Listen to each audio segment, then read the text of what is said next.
Bincang cus langsung. Halo Sobat BCLUK, welcome to BCL Podcast Bincang cus langsung. Akhirnya setelah sekian purnama kita bertemu lagi nih dalam podcast yang spesial. Tapi kali ini ada yang berbeda nih Sobat. Kalau di episode sebelumnya dibawakan oleh rekan saya, Bang Erikson, kali ini podcast spesial akan saya bawakan dengan saya Maulinda Dewi Anggraini. Tentu saya tidak sendiri, ditemani dengan yang ahlinya nih, Mas dan Komandan yang keren-keren. Tepuk tangan dulu. Di sini ada Mas Gum dan Komandan Nur. Boleh nih perkenalan diri dulu dan dimulai dari Komandan. Siap. Halo Sobat BCL, nama saya Nur Giansa. Saat ini diamanahi sebagai Kepala Seksi Pelayanan Kepabeanan Cukai dan Dukungan Teknis di Kantor Pengawasan dan Pelayanan Bea Cukai. Lanjut Mas Gum nih. Halo Sobat BCL, saya Gumulang Resti Anggoro yang saat ini sedang ditugaskan sebagai pelaksana di Pelayanan Kepabeanan Cukai dan Dukungan Teknis. Nah, ngomong-ngomong nih di masa pandemi kali ini, kabarnya Komandan dan Mas Gum nih gimana nih? Alhamdulillah. Sehat-sehat ya dan sehat-sehat ya Mas Gum. Nah, saya pengen nanya, Komandan sama Mas Gum nih pasti punya handphone nggak sih? Kayaknya itu pertanyaan yang ini kali ya, nggak butuh jawaban kayaknya. Iya. Sekarang ini semua orang kayaknya udah kecanduan. Iya, kayaknya udah jadi sesuatu yang harus satu jiwa sama kita ya dan. Nah, kalau gitu jadi sangat penting ya, penting banget dibutuhkan HP kayak saat ini. Nah, bincang-bincang yang lagi rame saat ini kan makin zaman teknologi makin maju juga handphone nih ngikutin zamannya makin maju. Nah, yang lagi rame ya kan juga ada handphone yang baru rilis nih dan HP canggih kata orang-orang. Nah, banyak sobat BCLUK di luar sana tuh yang pengen pesen atau beli online dari luar negeri nih dan entah itu handphone, tablet, komputer, sejenisnya itu dan sebenarnya ada mekanisme atau peraturan terkaitnya nggak dan itu? Saya sangat penasaran nih dan. Baik, sebenarnya terkait mekanisme importasi HKT ya kalau bisa, handphone, komputer genggam dan tablet ini dikenal di kita ini sebagai untuk importasi ini ada peraturan larangan dan pembatasan. Jadi biasanya kita dapat titipan peraturan dari instansi teknis terkait untuk dijalankan. Nah, kita di Bea Cukai ini ada peraturan dari Menteri Perdagangan Permendag nomor 82 tahun 2012 bahwa untuk setiap importasi HKT tadi itu handphone, komputer genggam dan tablet harus dilakukan oleh importir terdaftar, terus memiliki persetujuan impor dan dilakukan pemeriksaan surveyor di negara asal barang tersebut.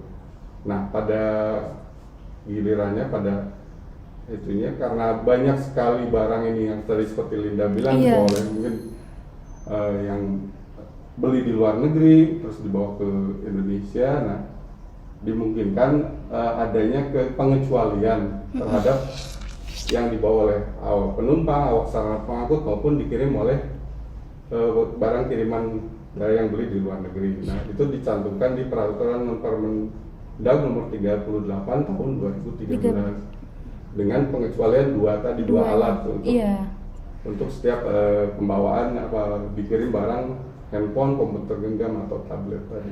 Oh, jadi dua aja nih dan? Iya, dua aja. Wah, kalau gitu nih saya juga mau nanya nih. Kalau saya nih kan lagi liburan nih, misal mau ke luar negeri nih, amin, ke Korea lah, nih dan. Terus saya nih beli HP di sana, saya bawa pulang. Itu tuh termasuk kegiatan impor memasukkan HP kita ke bawa pulang itu termasuk kegiatan impor kan dan nah misal saya nih karena mumpung HP luar negeri saya bawalah lebih dari 2 itu mekanismenya bagaimana dan? Karena kan seperti disebutkan oleh peraturan Menteri Perdagangan nomor 38 tadi pengecualian persyaratan impor yang tadi dijelaskan itu untuk harus IT terdaftar, PI, persetujuan impor dan LS itu hanya 2. berarti yang bisa didaftarkan emailnya hanya 2 dan sisanya itu nggak bisa didaftarkan dong, seperti itu. Waduh, berarti hanya 2 tetap 2 ya dan. Iya, betul, sesuai peraturannya seperti itu 2 Iya. saja. Nah, juga nih kan waktu beli HP, terus komputer genggam dan tablet itu apa nih hal penting yang harus kita perhatikan dan dalam membeli yang HP, komputer, tablet tadi dari luar negeri dan? Tentunya pada saat ini membeli itu kan ada bukti pembelian. Iya. Nah, kwitansi lah kalau di kita namanya, ya itu harus kita pegang, kita simpan nanti karena pada saat kita tiba di Indonesia, Iya. untuk kan karena ini merupakan impor dan terutang bea masuk pada saat untuk didaftarkan emailnya, sebelumnya kita melakukan pembayaran bea masuk dan pajak dalam rangka impor. Nah, dasar untuk melakukan pembayaran itu adalah nilai barang yang tercantum di bukti pembelian barang tersebut. Nah, itu harus kita simpan biar nanti pada saat kita mengajukan untuk pendaftaran dan sebelumnya melakukan pembayaran, petugas bea cukai melihat untuk menghitung bea masuk dan pajak dalam rangka impornya berdasarkan nilai barang yang tadi ada di Dari invoice Iya, ya, seperti kwitansi itu. tadi itu ya dan. Betul. Oh, bener juga nih sobat. Jadi kalau misalkan lagi beli HP tadi atau komputer dan tablet, jangan lupa invoice-nya, kwitansinya disimpan baik-baik ya dan. Betul. Buat jadi dasar perhitungan pajak bea masuk, PPN juga, PPh-nya juga ya dan. Betul. Oke. Nah, mungkin sobat BC di luar sana nih ada yang sebelum membeli pasti memperkirakan pajak bea masuknya, PPN-nya. Kalau boleh tahu nih sobat di sana juga pasti penasaran. Perkiraan perhitungannya bea masuk dan pajak lainnya itu seperti apa ya Mas? Kalau boleh tahu nih, Mas Kum lagi giliran jawab. Kalau sesuai dengan peraturan SE 12 BC 2020 itu terkait barang bawaan penumpang. Oh. Kalau barang bawaan penumpang bea masuknya itu 10%, PPN-nya 10%. Untuk PPN-nya dibedakan menjadi 2. Oh, ada 2. Iya, kalau yang punya NPWP itu hanya 10%, tapi kalau yang tidak punya NPWP itu 20%. Untuk barang kiriman sendiri, karena terkait dengan corona ini mungkin ya, itu dikenakan bea masuk sebesar 7,5%, sementara PPN-nya 10%. Untuk PPN-nya sendiri tidak dikenakan. Oh, berarti pembedanya antara kita barang penumpang yang kayak saya dari luar negeri terus saya bawa sendiri itu di PPh-nya ya Mas? Iya. Oh, PPh, dan dibedakan lagi yang NPWP sama yang nggak punya NPWP. Nah tuh sobat, nggak sulit ya kalau menghitung bea masuk, pajak dan lainnya itu. Supaya lebih mudah nih Mas, ada nggak sih yang caranya mungkin selain kita ngitung sendiri? Mungkin untuk mudah itu sih ada aplikasi mobile bea cukai. Oh, Nah, di situ siap. nanti ada semacam apa ya? Semacam hitungan kasarnya untuk pengenaan bea masuknya dan pajak lainnya. Selain itu bisa, yang saya tahu ya, saya pernah dengar kalau di aplikasi itu juga bisa cek estimasi pungutan Ya, dan tracking estimasi barang itu. kiriman. Oh, nah tuh sobat, jangan lupa download aplikasinya tuh. Apa tadi Mas? Mobile bea cukai. Nah, Mobile Bea Cukai di Play Store ya. Masih belum ada di iOS ya Mas? Iya. Oke. Balik lagi nih. Setelah terpenuhinya bea masuk dan pajak lainnya, setelah itu apalagi yang kita harus lakukan kalau sudah terpenuhi pajaknya tadi? Setelah itu kan setelah melakukan pembayaran kan kita akan dapat bukti pembayaran. Nah, seharusnya itu setelah melakukan pembayaran dalam 1 kali 24 jam seharusnya daftar. Tapi apabila belum, kita bisa membawanya ke Kemenperin untuk menunjukkan bahwa kita sudah melunasi kewajibannya. Oh, Nah, nanti dari Kemenperin atau Kominfo akan mendaftarkannya. daftarkan apa tuh Mas? Emailnya itu. Oh, email. Nah, Kalau misalnya nggak bisa. orang-orang di luar sana, sobat di sana pasti bertanya, kenapa ya email? Email itu apa kira-kira nih Dan?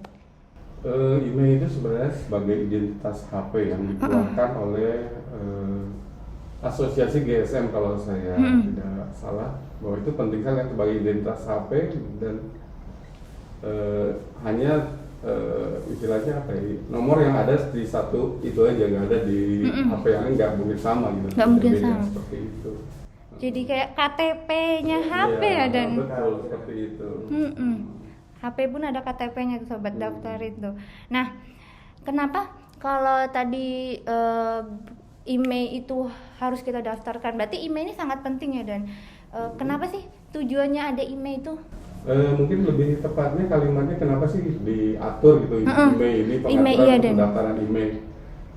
Karena pemerintah ini punya apa ya? Ada 3 alasan sebenarnya untuk pengaturan email ini. Karena kan seperti kita tahu dulu ini marak sekali ya HP black market gitu kan, yang ilegal lah istilahnya. Iya. Nah, dengan adanya pengaturan email ini, pemerintah berusaha yang pertama tadi untuk mengenai HP black market ilegal ini yang mengurangi penyelundupan. Dan poin kedua ini sebenarnya penjabaran dari poin 1, yaitu untuk melindungi industri HKT dalam negeri. Oh iya. Nah, kalau misalnya banyak penyelundupan Iya. HP black market kan industri dalam negeri ini nggak berkembang dong. Iya, benar. Jadi ya tentunya pentingnya melindungi industri dalam negeri, terutama mereka ada investasi terus menyerap banyak karyawan di kita seperti itu. Dan yang ketiga tujuannya itu untuk menciptakan tax base, jadi kepatuhan masyarakat untuk dapat membayar perpajakan yang tadi itu meningkatkan anggaran negara kita, penerimaan negara kita seperti itu. Wow, jadi sangat penting banget ya ternyata. Karena ketika email itu didaftarkan, berarti HP itu udah terdaftar dan terdeteksi. Jadi yang nggak terdaftar itu bisa dibilang membantu mengurangi yang tadi ya, dari black market. Karena sudah didaftarkan itu berarti sudah legal. Legal. Kalau tidak daftarkan berarti tidak legal dan tidak bisa difungsikan HP itu. Kan orang jadi nggak bisa lagi memakai HP ilegal, mengurangi pemakaian HP ilegal. Nah itu sobat, jadi kembali lagi nih pentingnya email itu, jadi jangan lupa untuk registrasi email. Nah terkait perangkat seluler yang wajib email nih, ada handphone, komputer genggam sama tablet. Tapi itu maksudnya HKT yang gimana sih yang harus kita diberlakukan email itu, Mas? Sesuai peraturannya sendiri itu sejak semua HKT atau semua HKT yang sebelum tanggal 18 April itu terdaftar. Kalau misal HP-nya sudah yang belum terdaftar emailnya, tapi sudah kita aktif aja belum tanggal 18 April, itu aman. Tapi untuk semua HP, walaupun kita belinya dari sebelum 18 April, tapi belum diaktifkan, itu wajib kita daftarkan email.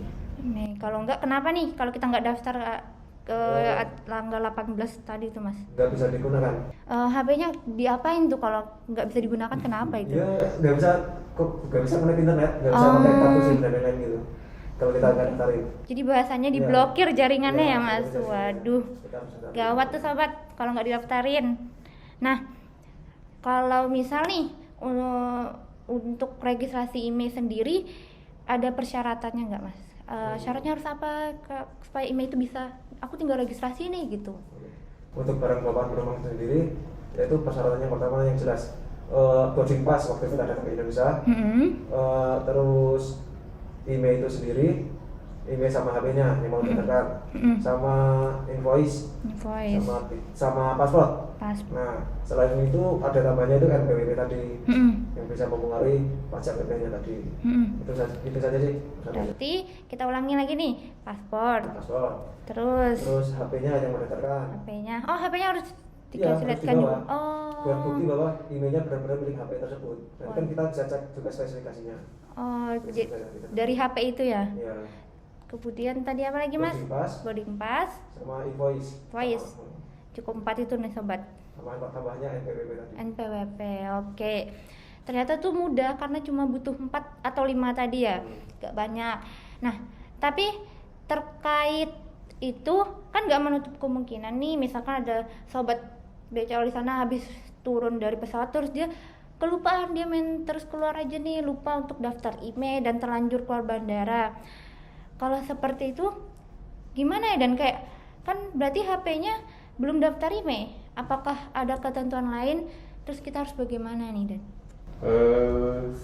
Misalnya terlupa pada saat dia kedatangan di Indonesia, lupa mendaftarkan tugas layanan bea cukai yang ada di bandara, sebenarnya dimungkinkan. Tapi ada batasnya 60 hari setelah kedatangan. Misalnya teman-teman yang ingin mendaftarkan emailnya dapat menghubungi kantor bea cukai terdekat untuk didaftarkan emailnya sesuai dengan nanti membawa persyaratan seperti yang disebutkan tadi oleh Mas Gemilang. Datang saja kantor bea cukai terdekat, lapor ke petugas front desk yang ada di kantor bea cukai, saya ingin mendaftarkan email Pak, kemarin terlupa dengan syarat-syarat yang tadi itu. Ya tuh 60 hari ya batas. Jadi kalau masih 60 hari bawa saja semua persyaratan tadi yang 5 atau 4 tadi langsung ke kantor bea cukai terdekat ya. Gak susah ya ternyata, dan cuma datang nanti didaftarin sudah ya. Dan nah jadi nih, apakah Mas Gum atau komandan setelah ini berganti HP-nya atau gimana nih Dan? Kayaknya belum ada budgetnya. Oh iya Dan. Nah, senyamannya aja ya Dan. Nah, bincang-bincang kali ini tadi seru banget nih, terutama HP ini sudah jadi kayak belahan jiwa kita nih Dan ya sudah. Nah, sampai nggak kerasa udah ke penghujung acara nih. Sebelumnya, sebelum menutup kita acara bincang cus langsung hari ini, saya pengen minta sesuatu nih Dan, tapi bukan minta HP, tapi minta apa pesan komandan juga Mas Gum untuk sobat kita dari bincang episode hari ini. Mungkin dimulai dari komandan dulu. Terima kasih untuk teman-teman semua. Ini saya menyampaikan juga bahwa sesuai moto bea cukai, legal itu mudah gitu. Jadi teman-teman kalau misalnya membawa HP dari luar negeri, bisa langsung mendaftarkan di kedatangan di bandara, atau misalnya terlupa datang ke kantor bea cukai terdekat untuk dapat mendaftarkan email. Demikian. Legal itu mudah, enak lagi ya Dan. Nah, dari Mas Gum sendiri nih, apa pesannya buat sobat kita di luar sana? Untuk pesan dari saya,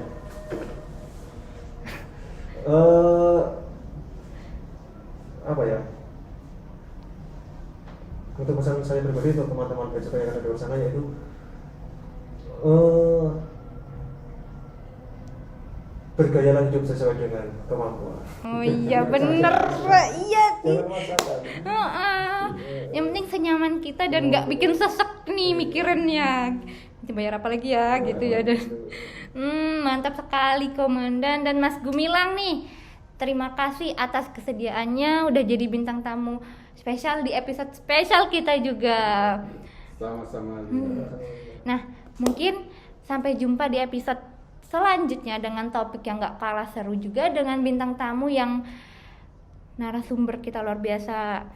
Boleh nih sebelum nutup lagi nih Dan, bareng-bareng ya kita bilang tagline kita tadi nih, bincang cus langsung BCL Podcast.